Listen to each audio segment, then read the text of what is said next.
In November 2004, Fallujah became the most dangerous city in Iraq. The streets looked empty, but death waited behind shattered walls and dark windows. Whilst Marines prepared for the most brutal urban combat since the Vietnam War, Fallujah had transformed into an insurgent fortress beyond Iraqi government control entirely. Foreign fighters flooded the city, bringing weapons, ideology, and ruthless discipline. Improvised explosive devices lined roads, homes, mosques, and abandoned schools everywhere.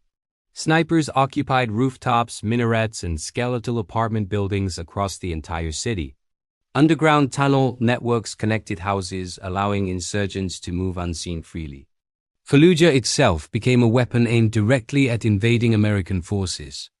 Earlier attempts to reclaim the city had failed, strengthening insurgent confidence dramatically.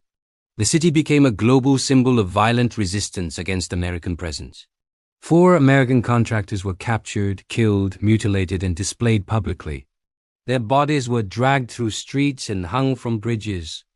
The images shocked the world and hardened American resolve instantly. Commanders knew Fallujah could not remain untouched any longer. If the city stood, insurgency across Iraq would spread uncontrollably. The decision was grim, final, and unavoidable. Fallujah would be taken back by force, regardless of the cost. The operation was named Phantom Fury by American military leadership. Iraqi forces called it Al-Fajr, meaning the dawn of a new beginning.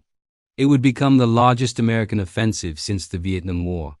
Before the assault, civilians were repeatedly warned to evacuate the city. Many escaped, but thousands remained trapped inside. Insurgents deliberately blended among civilians for protection and concealment. On November 7th, before sunrise, the assault finally began. Artillery thundered across Fallujah's northern edge with overwhelming force. Precision airstrikes shattered known enemy positions with ruthless efficiency. Then the Marines moved forward into the ruined city.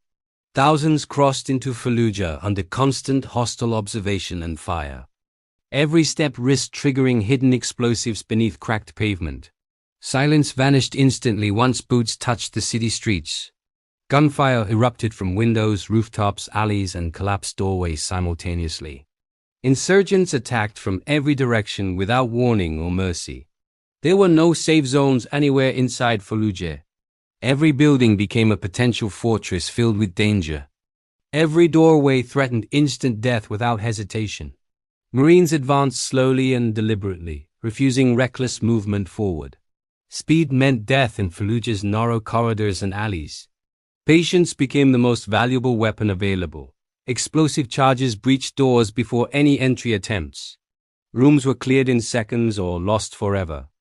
Booby traps detonated repeatedly without warning. Insurgents used mosques, schools, and hospitals for cover. Rules of engagement tightened under unbearable moral pressure. Decisions carried permanent consequences within seconds. Snipers pinned squads down for hours without relief. Machine guns shredded concrete, steel, and flesh alike. Medics crawled forward under fire to reach wounded Marines. Blood-soaked uniforms, weapons, and shattered floors everywhere. The smell of smoke and cordite filled lungs constantly. Fallujah punished every single mistake immediately. Air support destroyed hardened resistance pockets across the city. Still, insurgents refused surrender at every opportunity. Many fought until death intentionally. Night brought no relief whatsoever for exhausted Marines.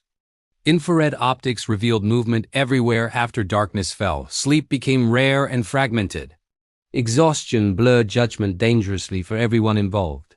Yet Marines continued advancing relentlessly through the city. Insurgents reoccupied cleared buildings using tunnels beneath ruined streets. The city felt alive, constantly shifting and unpredictably hostile. Combat engineers risked their lives clearing dangerous explosive traps. One mistake could kill entire squads instantly. Weeks passed in constant violence and exhaustion. Losses mounted across every unit involved. By late November, organized resistance finally collapsed. Insurgent leaders were dead, captured, or fled underground. Fallujah was declared secured after weeks of relentless combat. Over 100 American service members lost their lives. The city lay in ruins and ash. Entire neighborhoods vanished beyond recognition. For the Marines who fought there, it meant survival. Fallujah changed urban warfare forever and rewrote modern combat doctrine. The cost of that knowledge was written permanently in blood. This was the Second Battle of Fallujah.